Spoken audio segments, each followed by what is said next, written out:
고양이가 무서워서 아무것도 못하고 벌벌 떠는 쥐 한 마리가 있었습니다.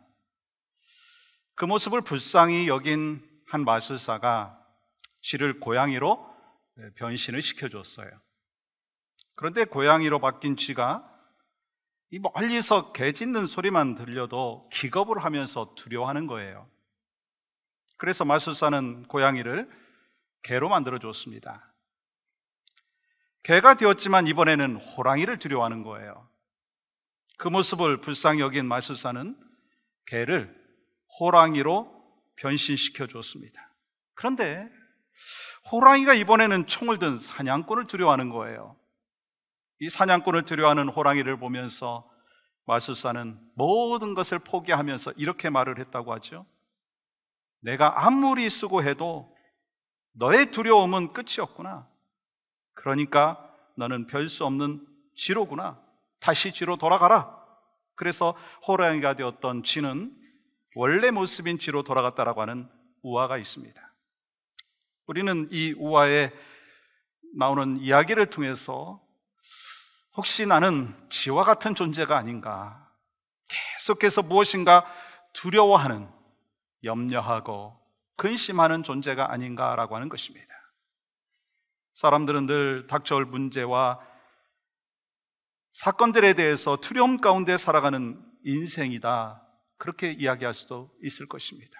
그런데 이런 두려움의 문제들은요, 우리 인생의 근본적인 문제가 아니라고 하는 거예요. 우리 인생에 이보다도 더 근본적인 문제가 있는데 그것은 바로 죄의 문제, 죽음의 문제라고 하는 것입니다. 우리가 아무리 이 세상의 문제들을 다 해결을 받았다 한다 할지라도 이 두 가지 문제를 해결받지 못하면요, 죄와 죽음에 대해서 해결받지 못하면요, 자유함이 없어요. 평안이 없어요. 행복이 없다라고 하는 거예요. 그리고 중요한 것은요, 죄와 죽음의 문제는 내 힘과 내 노력으로 해결할 수가 없다는 거예요. 그렇다면 우리에게 어떻게 죄가 들어왔고 죄의 고통에서 벗어나지 못하고 있느냐라고 하는 것입니다. 우리 창세기 1장과 2장의 말씀을 보면 하나님께서 천지 만물을 창조하시는 그 과정을 구체적으로 기록을 했잖아요. 하나님께서는 땅이 혼돈하고 공허함 가운데 있을 때 이 세상의 빛으로, 생명으로, 질서로 허락하여 주시면서 아주 행복한 유토피아의 모습으로 살아갈 수 있도록 허락하여 주셨어요. 그런데 오늘 본문 창세기 3장의 말씀에 보시면 그렇게 행복했던 유토피아에 금이 가기 시작을 하죠. 어두운 그늘이 보이기 시작합니다. 그렇다면 왜 그렇게 행복했던 축복과 행복의 하나님과의 만남이 이제는 깨진 관계로 되어서 불행하게 되었느냐라고 하는 것입니다. 왜 이 땅에서는 수많은 문제와 갈등이 반복해서 일어나고 있느냐라고 하는 것입니다. 여러분과 저의 삶의 현실 속에서 가정과 교회와 그리고 공동체 속에서 수많은 문제와 갈등이 반복해서 일어나느냐라고 하는 것입니다. 오늘 본문은요, 죄 때문이다라고 말씀하고 있습니다. 에덴 동산은 하나님의 임재가 있었고 하나님의 말씀이 있었고 하나님의 말씀에 순종하는 사람들이 있는 곳입니다. 하나님께서 예배해 놓으신 곳이기 때문에 모든 것이 부족함이 없는 곳이었습니다. 그런데 뱀으로 위장한 사탄의 유혹으로 아담과 하와는요, 하나님의 약속을 깨뜨리게 되었고 그로 인해서 불순종하게 되었고 죄가 들어왔다라고 하는 거예요. 여러분, 그렇다면 죄가 뭔가요? 원어로는 하마르티아라고 합니다. 관역에서 벗어났다는 거예요. 관역은 생명입니다. 관역은 예수 그리스도이십니다. 우리는 예수 그리스도라고 하는 관역 안으로 들어갈 때 생명이 있는 것이고, 예수 그리스도라고 하는 관역 안으로 들어와 있을 때 모든 삶의 풍성함을 누리게 되도록 계획되어졌고 창조되어졌다라고 하는 것입니다.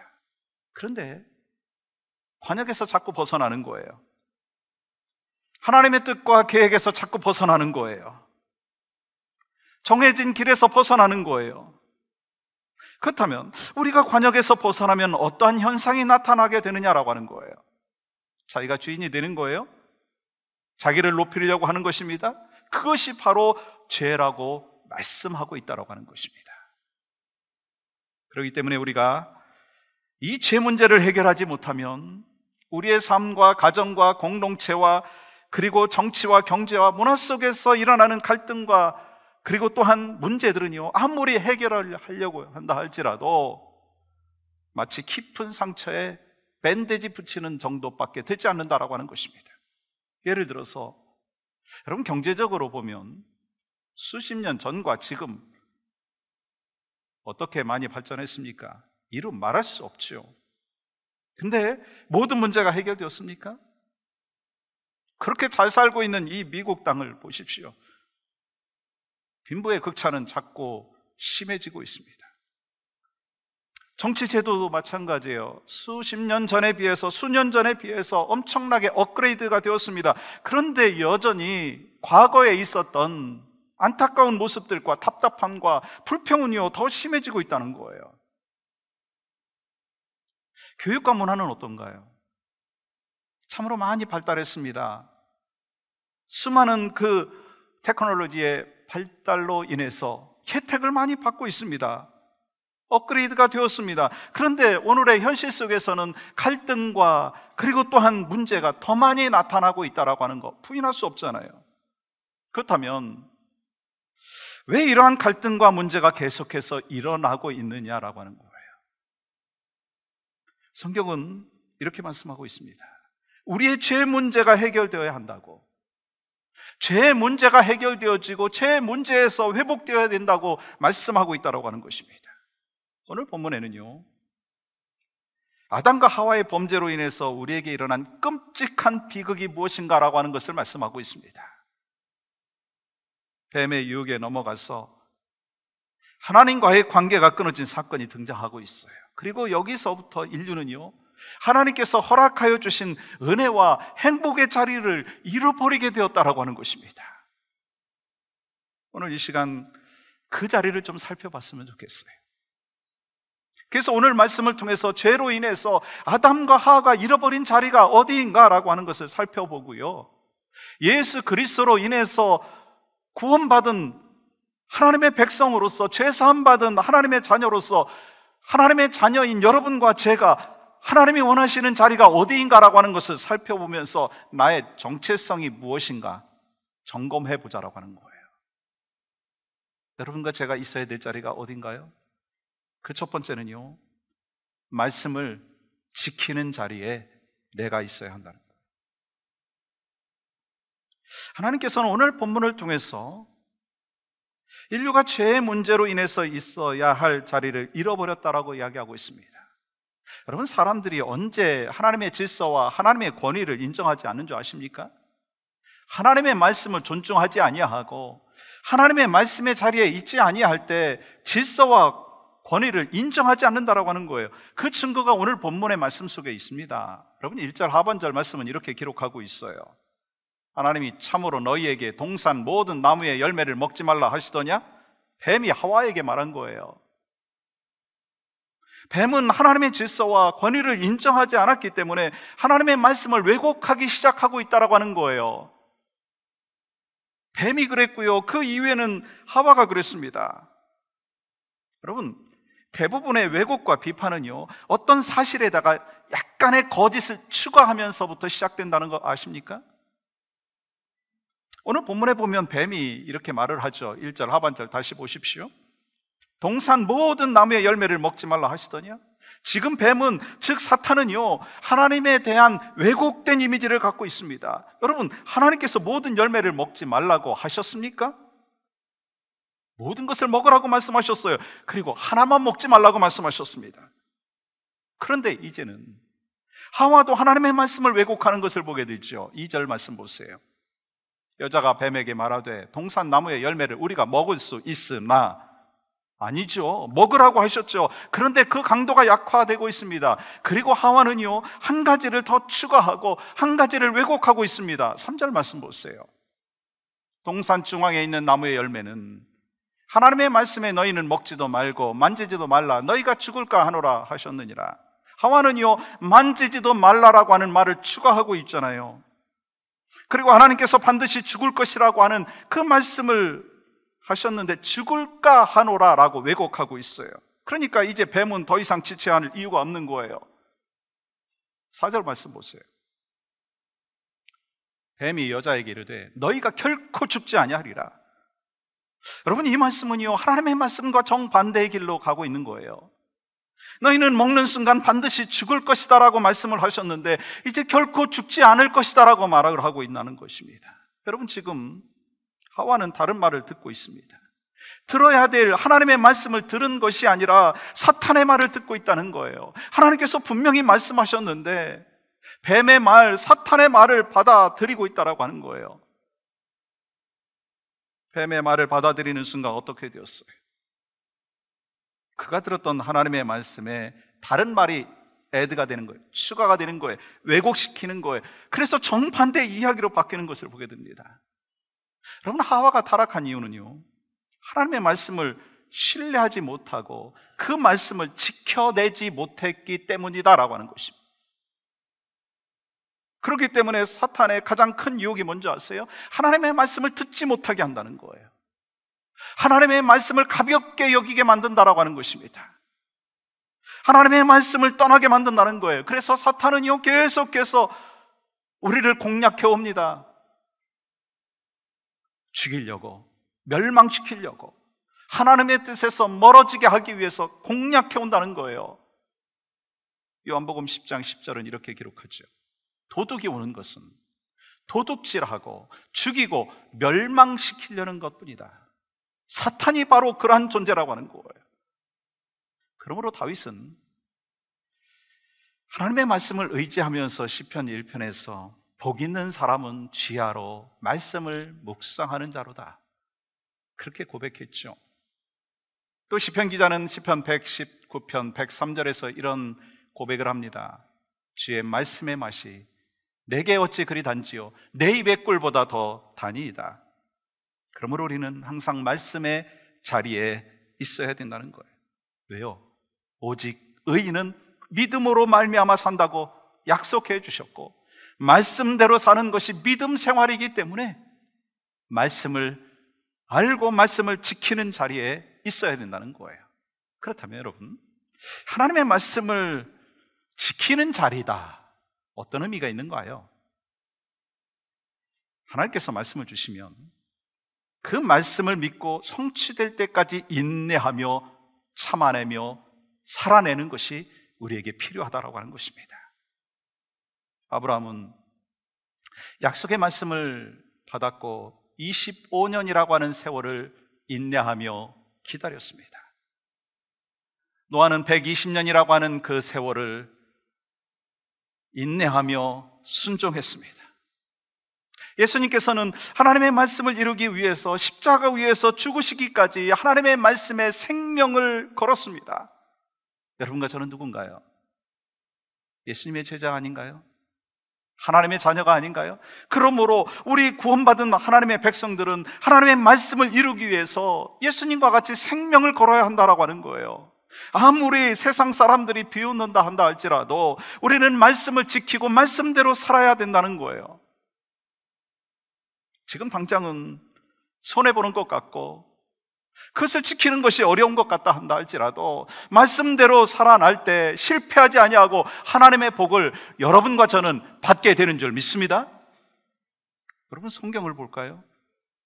누가복음 11장 28절 보십시오. 함께 읽어보겠습니다. 시작.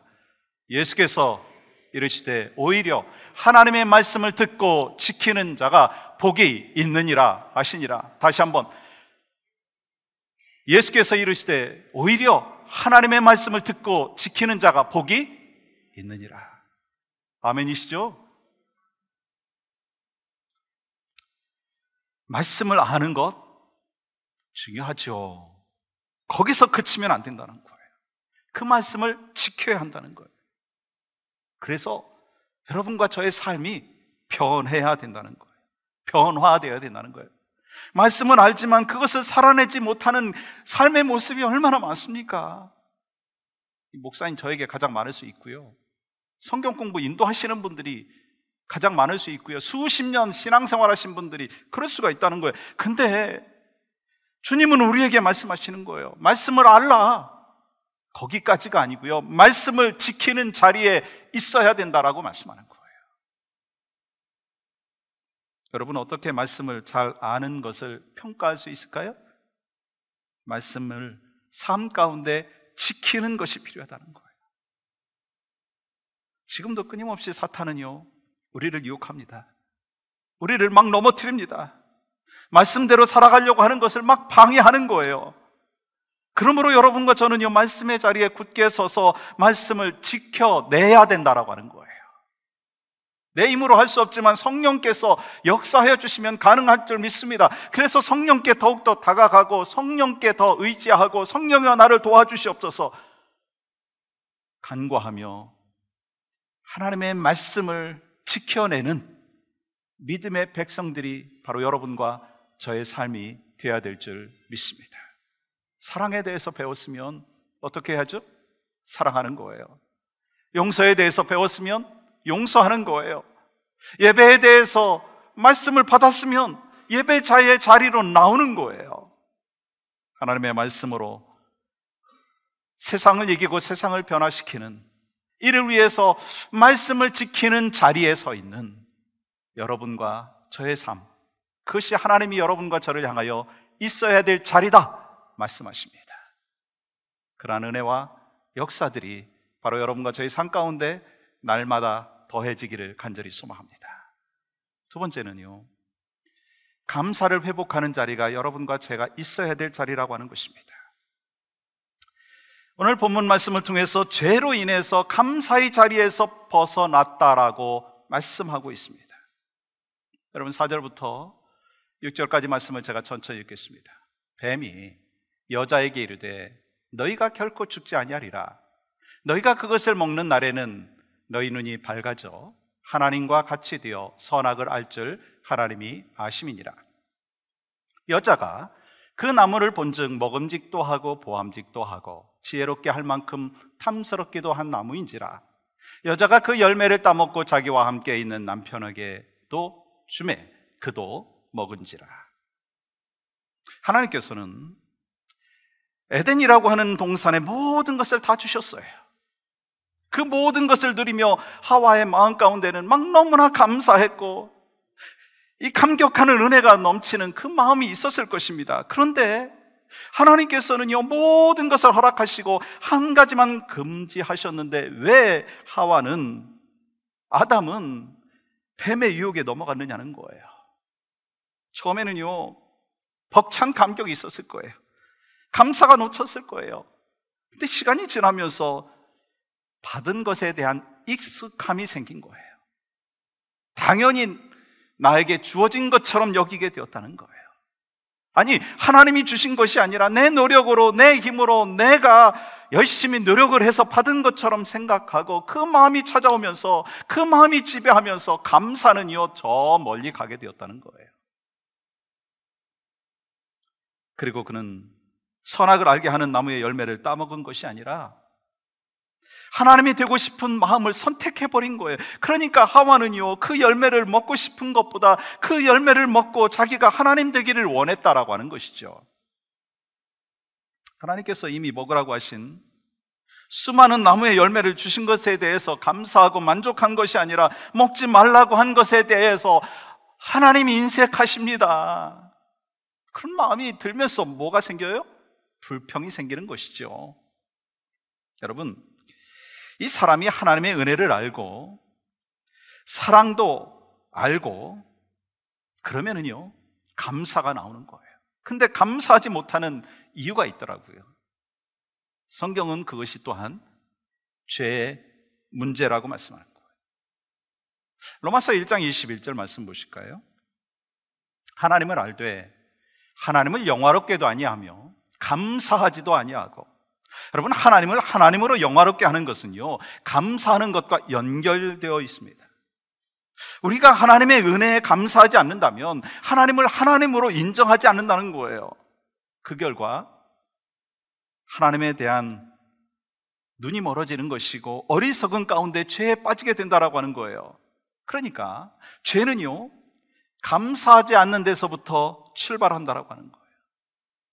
그러니까 성경은 계속해서 우리에게 remember, 기억하라 말씀하시는 거예요. 지금까지 베풀어 주신 하나님의 은혜를 기억하라. 지금 어떠한 어려움과 난관이 있다 한다 할지라도 과거에 너도 그러한 난관과 어려움이 있었지 않았느냐? 그런데 하나님이 지나가게 해주셨고 회복시켜 주신 거 너 기억하라. 그러면요, 그 기억을 통해서 지금의 난관과 어려움들을요 우리는 이겨낼 수가 있다는 거예요.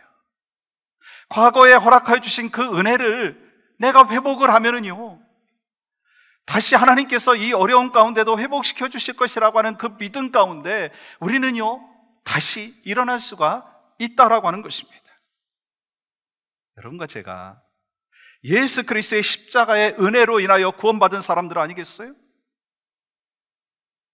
그렇기 때문에 여러분과 저에게 있어서 진정한 감사가 무엇이 되어야 되겠습니까? 예수 그리스도의 십자가의 은혜에 대한 감사, 구원에 대한 감사, 이것이 여러분과 저희가 가장 먼저 회복되어야 될 감사의 제목인 줄 믿습니다.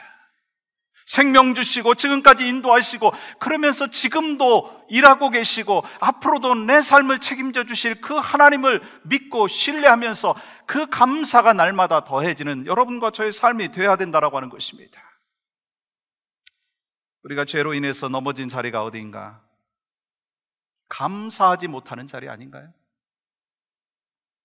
우리가 감사하지 못하는 순간 하나님께서 내게 주셨던 모든 은혜를 다 잊게 된다는 거예요.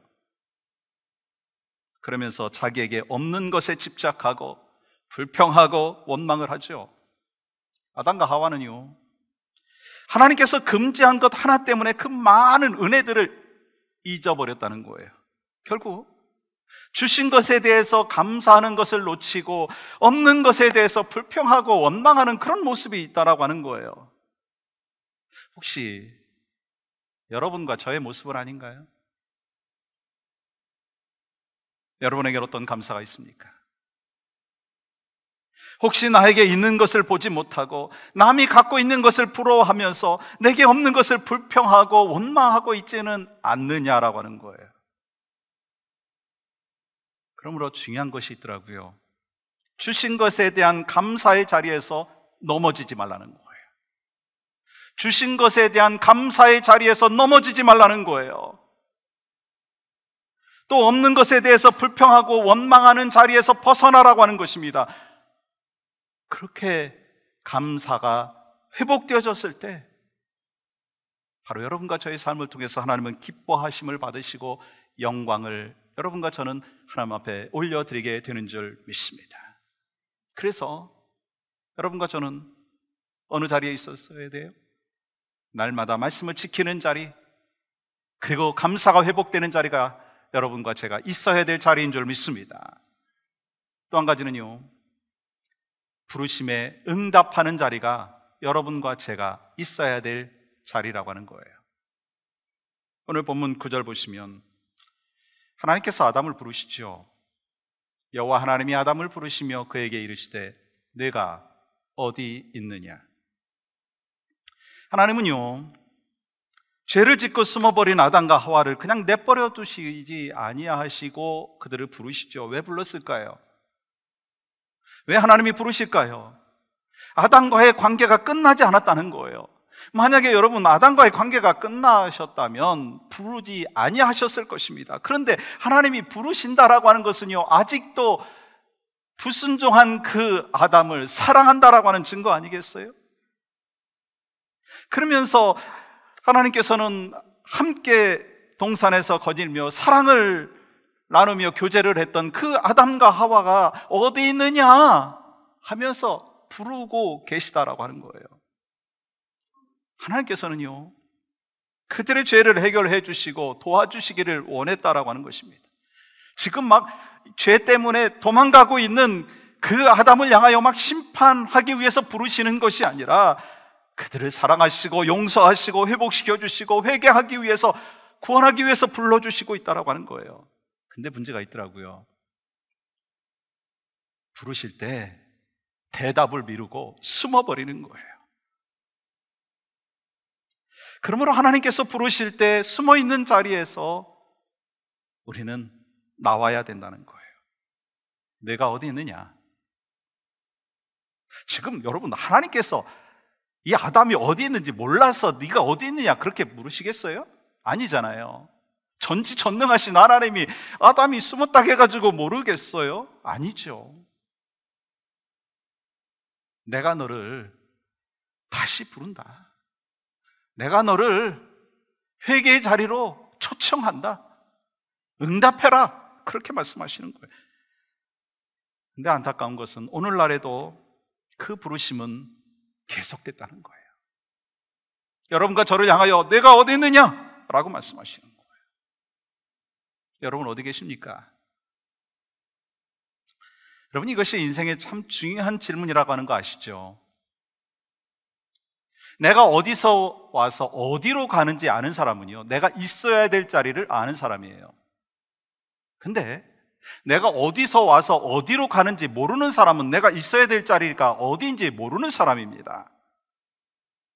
다시 말해서 죄를 지으면 자신이 어디 있어야 될지를 모른다라고 하는 것입니다. 그래서 범죄한 인간 아담은 어떻게 했어요? 자꾸 숨는 거예요. 아담이 있어야 될 그 자리에 있지 아니하고 있지 말아야 될 그 자리에 있다라고 하는 것은요, 죄 때문이라고 하는 것입니다. 그러니까 죄 지은 사람들은요, 있지 말아야 될 자리로 자꾸 가지 않습니까? 어둠의 자리로 자꾸 가지 않습니까? 그러면 여러분과 저는 지금 어느 자리에 있습니까? 우리는 하나님과 함께 해야 한다는 것을 알고요, 하나님이 부르시면 그 부르신 자리에 있어야 된다는 거 잘 알고 있고요, 하나님께서 보내시면 보내신 자리에 있어야 된다는 건 너무나 잘 알고 있습니다. 잘 아는 사람은요, 소명받은 사람이고요, 콜링에 대한 확신이 있는 사람입니다. 여러분은 있어야 될 자리에 있으십니까? 하나님의 자녀는 하나님께서 보내신 자리에 가면요, 편안합니다. 비록 몸은 고달플 수 있거든요. 근데 마음은요, 평안합니다. 그러나 하나님께서 보내신 자리가 아니라면요, 몸은 좀 편할 수 있거든요. 근데 마음이 불편해요. 아니, 불안해요. 그러면 어떻게 해야 되겠어요? 그 자리를 털고 일어나라 라고 하는 거예요. 왜냐하면 그 자리에 있지 아니하면 마음도 불편하고 또한 영도 불편하고, 계속해서 주님은 우리를 향하여 녹하시죠. 네가 있어야 될 자리에 있지 않구나. 내가 너를 계속해서 부르는데 왜 너는 그 자리에 머물러 있느냐. 그 음성을 계속 들을 수밖에 없다는 거예요. 우리 인류의 가장 중요한 문제가 뭐죠? 죄의 문제고요, 죽음의 문제예요. 근데 우리는요, 예수 그리스도께서 내 모든 죄를 대속해서 십자가에 못 박혀 죽으셨다라고 하는 사실을 믿고 이제 예수 그리스도가 나의 주인이시다라고 하는 것을 받아들인 하나님의 사람들이라고 하는 거예요. 그래서 하나님과 나와의 관계 속에서 죄의 문제를 해결시켜 주셨습니다. 그렇기 때문에 우리 하나님의 백성으로서, 하나님의 자녀로서 크리스찬의 정체성을 가지고 어디에 있어야 되겠어요? 말씀을 지키는 자리에 있어야 됩니다. 감사가 회복되는 자리가 여러분과 제가 있어야 될 자리인 줄 믿습니다. 부르심에 대해서 응답하는 자리가 바로 여러분과 저에게 있어야 될 자리인 줄 믿습니다. 그렇게 살아갈 때, 내가 있어야 될 그 자리를 알고 지나갈 때, 여러분과 저는요, 크리스찬으로서 바른 정체성을 회복하는 믿음의 백성이 되는 줄 믿습니다.